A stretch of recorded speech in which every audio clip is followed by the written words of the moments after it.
आपके 100 नाम भी हैं कि आपने 100 नाम जप किए हैं, 108 नाम जप किए, इतने से ही काम हो जाएगा। एक नाम की कीमत पूरा त्रिभुवन नहीं है, तो आपने जब 100 नाम जप किए हैं तो आपका मंगल हो जाएगा। इसलिए हम प्रार्थना करते हैं कि 24 घंटे में 24 मिनट भगवान को दे दीजिए। 24 घंटे में यद्यपि जीवन तो केवल भगवान के लिए आपको प्राप्त हुआ है, पर पूरा जीवन भगवान को ना दे पाए ये हमारी दुर्भाग्य है। तो हमें 24 घंटे में 24 मिनट तो देना चाहिए। प्रातःकालीन ब्रह्म मुहूर्त में उठ करके अपनी दिनचर्या करके स्नान करके शांत एकांत में बैठकर कम से कम 24 मिनट भगवान का सुमिरन कर लीजिए। किसी भी तीर्थ जाने की जरूरत नहीं है। हर तीर्थ में जो तीर्थत्व है वो भगवान के नाम में विराजमान है। अगर आप अपना मंगल चाहते हो तो परम धर्म नाम, भगवान का नाम जप करना भी तुम्हारा परम धर्म है। जैसे पत्नी का पोषण करना, पुत्र का पोषण करना, पिता की सेवा करना ये धर्म है, तो ये परम धर्म है भगवान का नाम जप करना। अवश्य नाम जप करना चाहिए। इसके बिना सो सब धर्म कर्म जरि जाऊ, वो सब धर्म कर्म में आग लगे जिसमें हम इतना रम गए कि भगवान का नाम ही भूल गए, भगवान का स्मरण करना ही भूल गए। हर जीव गर्भ में भगवान से वादा करके आता है, एक बार मुझे मां के गर्भ रूपी नरक से बाहर कर दो, हे प्रभु मैं ऐसा भजन करूंगा कि दोबारा इस नरक में ना पड़े। पर भूमि परत भा ढाबर पानी, तिम जीव ही माया लपटानी। जैसे आकाश से निर्मल शुद्ध जल गिरता है, भूमि में पड़ते ही गंदा हो जाता है, ऐसे ही जीव जे ही मां के गर्भ से निकला उसका ज्ञान नष्ट हो गया। कहां कहां कहां वो रोने लगा और घर वाले आनंद मनाने लगे, बच्चा हुआ। हम फिर भूल गए, जैसे जैसे सयाने होते गए माया के संबंधों को सत्य मानते, ये मेरी माँ, ये मेरे पिता, ये अमुक अमुक अमुक अमुक, और भूल गए कि हम आए थे भगवान का भजन करने के लिए। इसलिए परम धर्म है भगवान का नाम जप करना।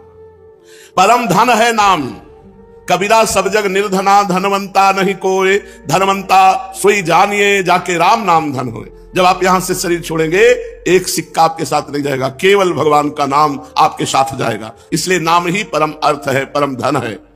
नाम ही भक्त का सुहृद है। सुहृद माने बहुत प्यार करने वाला। प्रहलाद जी से उनके मित्र पूछते हैं कि प्रहलाद जी आपकी आयु तो 5 वर्ष की है, कौन सी शक्ति आप में है कि त्रिभुवनपति हिरण्यकश्यप आपको आग में जलाता है, विष पिलाता है, सर्पों से डसवाता है, हाथी से कुचलाता है, पर्वतों से नीचे दबाता है, समुद्र में डुबाता है, लेकिन आपका बाल बांका भी नहीं होता, ऐसा क्यों? तो उन्होंने कहा मैं हरि नाम जपता हूं, हरिनाम के प्रभाव से मुझे भगवान गोद में लिए रहते हैं। तो दैत्यराज जितना विघ्न डालता है मेरा हरिनाम में उतना विश्वास और होता है।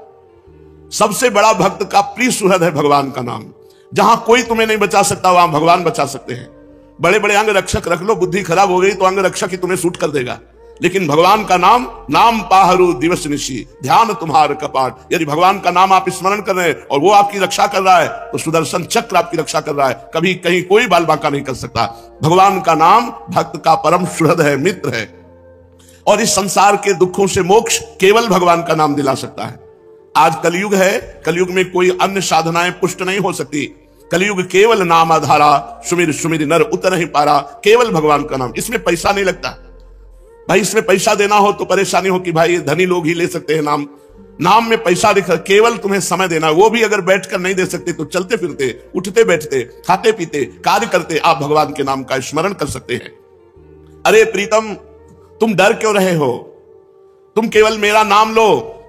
देखो तुम्हें किसी से नहीं डरना, मैं वो हूं। मेरे डर से अग्नि प्रज्वलित होती है, मेरे डर से सूर्य तपता है, मेरे डर से देवराज इंद्र अपना कार्य करते हैं, वायु देवता अपना कार्य करते हैं, मृत्यु देवता अपना कार्य करते हैं। मेरे भक्त को कोई भयभीत नहीं कर सकता, श्री भगवान के वचन। इसलिए किसी की ताकत नहीं कि मेरे भक्त का मंगल कर सके। तुम व्यथा चिंता मत करो, ऐ देहधारी, केवल तुम मेरा नाम जप कर और फिर देख तेरे में कितनी दिव्य शक्ति आ जाती है। कुछ मत सोच, निर्भय रहे, केवल मन लगे या ना लगे जिह्वा से नाम ले, राधा राधा राधा, मन लगे ना लगे। कुछ लोगों का प्रश्न रहता है कि यदि मन ना लगे, हमारा मन भजन में नहीं लगता और फिर हम भजन करते हैं तो क्या लाभ मिलेगा? तो मन लगे ना लगे, जब भोजन पाओगे तो तुम्हारा पेट भर जाएगा कि नहीं भर जाएगा? मन लगे ना लगे, रास्ता चलोगे तो लक्ष्य प्राप्त हो जाएगा कि नहीं हो जाएगा? ऐसे ही मन लगे ना लगे, आप राधा राधा बोलोगे, आपको भगवत प्राप्ति निश्चित हो जाएगी, आपके दुखों का नाश हो जाएगा। अरे प्रीतम, तुझे भगवान कितना प्यार करते हैं तुझे पता नहीं। सच्ची मानिए, भगवान ने सबको फ्री वायु दी है, फ्री आकाश अवकाश दिया है, पृथ्वी में वास दिया है, मानव देह दिया है, जल दिया है। किसका टैक्स है? किसकी फीस लेते हैं भगवान? लेकिन आप भगवान का स्मरण नहीं करेंगे तो दुर्गति को प्राप्त हो जाएंगे। अरे प्रीतम, तेरी आकांक्षा पूर्ण करने के लिए मैं समर्थ हूं, तू जो चाहेगा मैं तुझे दूंगा, पर तू मेरा नाम जप कर। भगवान कितना प्यार करते हैं जो हमको जिस बात को हम भूले हुए हैं उस बात को समझा रहे हैं। मैं सदैव तेरे पास रहता हूं, तू जानता नहीं है। कोई ऐसा नहीं जिसके पास भगवान ना हो, क्योंकि सर्वत्र भगवान है। तो जहां मैं हूं वहां भगवान है, सबके भगवान है तो मेरे भी भगवान है, सब समय में भगवान है तो जिस समय में जहां हूं उस समय भी भगवान है। सबके भीतर है, हमारे भी भीतर है। हम कभी एक क्षण भी भगवान से अलग नहीं रहते, पर हम भगवान का चिंतन नहीं करते, इसलिए अनुभव नहीं होता। तूने कामिनी की चाह की स्त्री की तो मैं तेरी स्त्री बनकर तेरे पास बैठ गया। पक्की बात, पक्की बात। जब सृष्टि नहीं थी तब केवल श्री भगवान थे, जब सृष्टि नहीं रहेगी तो केवल श्री भगवान रहेंगे। तो बीच में जो कुछ है वो सब श्री भगवान ही बने हुए हैं। वेद कहता है एकोहम बहुश्यामः, मैं एक बहुत रूपों में हो जाऊं, ऐसा परमात्मा ने संकल्प किया। तो वही परमात्मा स्त्री बन गया, पुरुष बन गया, जड़ बन गया, चैतन्य बन गया, अच्छा बन गया, बुरा बन गया। भगवान कह रहे हैं अय प्रीतम, अय प्यारे, तूने कामना की स्त्री की तो मैं स्त्री बन गया। जो जो तू कामना करता मैं वही पदार्थ बन जाता हूं, वही व्यक्ति बन जाता हूं, वही वस्तु बन जाता हूं। इसलिए तुझे कह रहा हूं कब तक तू कामना करता रहेगा मेरे को भूल करके। इसलिए मेरा स्मरण कर और कामनाओं का त्याग कर, तो मैं तेरे समीप ही हूं, तुझे ऐसा अनुभव हो जाएगा। जिस देह से तू ममता करता है, इस ढांचे से, पांच भौतिक शरीर से, तू देह नहीं है। चाहे जो कोई कितना विद्वान हो, बुद्धिमान हो, कोई 50 वर्ष से शरीर में रह रहा है, कोई 40 वर्ष से रह रहा है, कोई 30 वर्ष से रह रहा है। पूछो तुम अपने को जानते हो? बड़े बुद्धिमान बनते हो, बड़े ज्ञानी बनते हो, अपने को जानते हो? तो कहेगा हाँ जानते हैं, मैं अमुक जगह जन्म लिया हूं, मैं नहीं। ये तो देह का परिचय दे रहे हो, ये तो ढांचे का परिचय दे रहे हो। जो 3.5 हाथ का ढांचा है तुम्हारे हाथ से, इसका तुम परिचय दे रहे हो। इसमें जो तुम रह रहे हो वो कौन हो? उत्तर नहीं है। तुम कौन हो? तो अपना नाम बता देगा, मेरा अमुक नाम। नहीं, ये देह का संबोधन है। मैं अमुक रूप रंग का हूं, ये देह का संबोधन है। तुम कौन हो? अब चुप हो जाएगा। बस यही बात जान ले तो परमात्मा प्राप्ति हो जाए। भगवान का चिदानंदमय स्वरूप तुम हो। अपने को भूल करके पुरुष शरीर में तो पुरुष मान लिया, स्त्री शरीर में तो स्त्री मान लिया। अरे ओ मेरी संतान, श्री भगवान कह रहे, इस जड़ देह की ममता से ही तेरा पतन हुआ है। इस शरीर से ममता हटा और मेरे में चित्त को जोड़, तो परिणाम में तू देखेगा कि तू मेरा ही स्वरूप है। सोई जाने जही देह जनाई, जानत तुम्हें हो जाई। अपने सच्चिदानंदमय आत्म स्वरूप का विस्मरण करके तू भोगों में, प्रपंच में, सब में फंस गया। और यही फंसाव अंतिम समय तेरा चिंतन बनेगा और फिर अगला जन्म उसके परिणाम से हो जाएगा। इसलिए तू लौट, इस ममता और आसक्ति को मेरे चरणों में लगा दे। मेरे नाम का कीर्तन कर, मेरा नाम जप कर। नाम चिंतामणि कृष्ण चैतन्य रस विग्रह पूर्ण शुद्धो नित्य मुक्तो अभिन्नत्वान मनामिनो। नाम ही भगवान का चिंतामणि है। जो जितना नाम जप करता है, जो चाहेगा वो प्राप्त हो जाएगा। पर नाम पहले पाप का नाश करता है। यहां की जितनी चाहते हैं सब झूठी हैं, सच्ची मान लीजिए। एक कामना की पूर्ति होती है, 2 समस्याएं खड़ी हो जाती है, 2 की पूर्ति होती है, 4 समस्याएं। कब तक हम लगे रहेंगे इसमें? और इसके बाद मृत्यु आ जाती, भारी समस्या, सब छूट गया। फिर नई दुकान, नया मकान, नई विद्या, नया ज्ञान। कब तक भटकते रहेंगे? अनादिकाल से हमारा जन्म होता रहा, हर जन्म में मानते रहिए मेरा परिवार है, हर परिवार छूटता रहा। अब हम कम से कम मानव देह जो मिला है इसे आखिरी कर ले। भजन के द्वारा, भगवत चिंतन के द्वारा हम ये चाह करें कि एक बार तो श्री भगवान को देखें, एक बार तो भगवान का साक्षात्कार करें। पर जीव ऐसा भूला हुआ है कि चाह ही नहीं है कि भगवान से मिले। तो भगवान का नाम चिंतामणि है। यदि आप लौकिक पदार्थ भी चाहते हो तो वो पुण्य के बल से प्राप्त होते हैं। तो सबसे बड़ा पुण्य है भगवान का नाम। खूब भगवान का नाम जप करो। नाम चैतन्य रस विग्रह, भगवान का चिदानंद स्वरूप नाम है कृष्ण। ये कृष्ण चिदानंद में जप कर देखो, बड़ा ज्ञान समाया हुआ है। जो राम राम नहीं कर पाते थे, मरा मरा मरा उल्टा जपे, वो ब्रह्म ज्ञानी हो गए। वो भगवान के पावन चरित्र को रचा वाल्मीकि रामायण में। अगर हम सीधे राम राम जप रहे हैं, राधा राधा जप रहे हैं, तो हमें कौन सा ज्ञान नहीं प्राप्त हो जाएगा? चैतन्य रस विग्रह पूर्ण शुद्ध नित्य मुक्तो अभिन्न स्वान नाम नामिनो। नामी और नाम अभेद है, भगवान और भगवान का नाम अभेद है। अगर हम नाम जप कर रहे हैं तो मानो भगवान कृष्ण ही कृष्ण नाम के रूप से हमारी जिह्वा में, मानो राधा किशोरी ही राधा नाम से हमारी जिह्वा में विराजमान है। अय शरीरधारी, तू केवल नाम ले। किसी रोग में इतनी बड़ी सामर्थ्य नहीं कि तुझे परास्त कर सके।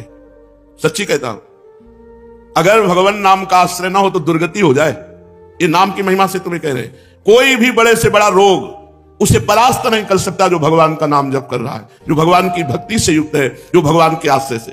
और शोक, चाहे सब कुछ नष्ट हो जाए तो भी भगवान का नाम जप करने वाले के हृदय में शोक नहीं होता। दुख ज्वाला, हमने देखा कि जब हमें अधिक पीड़ा होती है तो किशोरी जो हमें अधिक सुख देती है। इतना आनंद अंदर से दे देती है कि बाहर शरीर का दुख हमें पीड़ा नहीं पहुंचा पाता। यदि आप दुख से बचना चाहते हो तो भगवान नाम का निरंतर रटन करो, नहीं तो ये संसार ऐसा है, इतनी ओवर थिंकिंग बढ़ती चली जाएगी कि आपको डिप्रेशन में पहुंचा देगी। अगर नाम जप नहीं करोगे, सत्कर्म नहीं करोगे, भगवत आराधना नहीं करोगे, तो तुम्हारा मन ही तुम्हें क्लेश देने के लिए उतारू हो जाएगा। तुम्हारा मन ही तुम्हें भयभीत कर देगा, तुम्हारा मन ही तुम्हें गंदी आदतों में फंसाकर तुम्हें नष्ट कर देगा।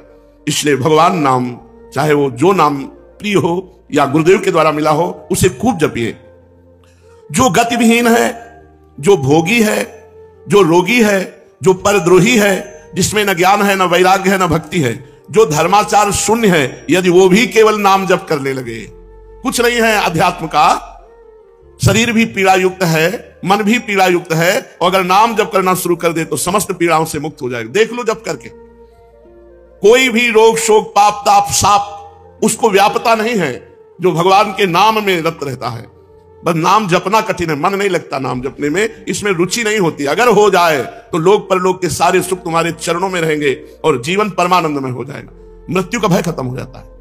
भगवान के भक्त की मृत्यु कैसे होती है? जैसे विशाल गजराज हाथी के गले से फूलों की माला टूट जाए, उसे पता भी न चले, ऐसे भगवान के भक्त की मृत्यु होती। नहीं तो जन्मत मरत दुसा दुख होई, बड़ा भयानक दुख होता है मृत्यु के समय, और मृत्यु आने के पहले न जाने कितने दुख पीड़ा पहुंचाते हैं। इसलिए सबसे प्रार्थना है, जितना बन सके अधिक से अधिक भगवान का मंगलमय नाम जप करो। अरे वो प्रीतम, मेरा नाम बड़ा मीठा है, बस तुम निरंतर लो। नाम मीठा है, हमें मीठा नहीं लगता। तो जैसे पित्त बढ़ जाए तो मिश्री मीठी होती है, पर मुंह में डालो तो कड़वी लगेगी, क्योंकि पित्त बढ़ रहा है। और उसी मिश्री को रोज नियम से खाओ तो पित्त का समन हो जाएगा और मिश्री मीठी लगने लगेगी। ऐसे ही हमें अविद्या रोग लग गया है, हमारा अज्ञान बढ़ गया है, भोग वासना बढ़ गई है। तो हमें राधा नाम सुधा रसम रसितुम, जो राधा नाम अमृत है, अच्छा नहीं लगता, लेकिन भगवान नाम एकांत शांत बैठकर जप करने में नहीं लगेगा। अगर आप जपने लगो तो अविद्या का नाश हो जाएगा। जैसे मिश्री नियम से पाओ तो पित्त का समन होकर मीठी लगने लगेगी, ऐसे ही भगवान नाम मीठा लगने लगेगा। जिसको भगवान नाम मीठा लगने लगा, मानो भवरोग नष्ट हो चुका है। अब प्रेम उसके हृदय में जागृत होगा और वो सतरति सतरति सालोकांत तार्यति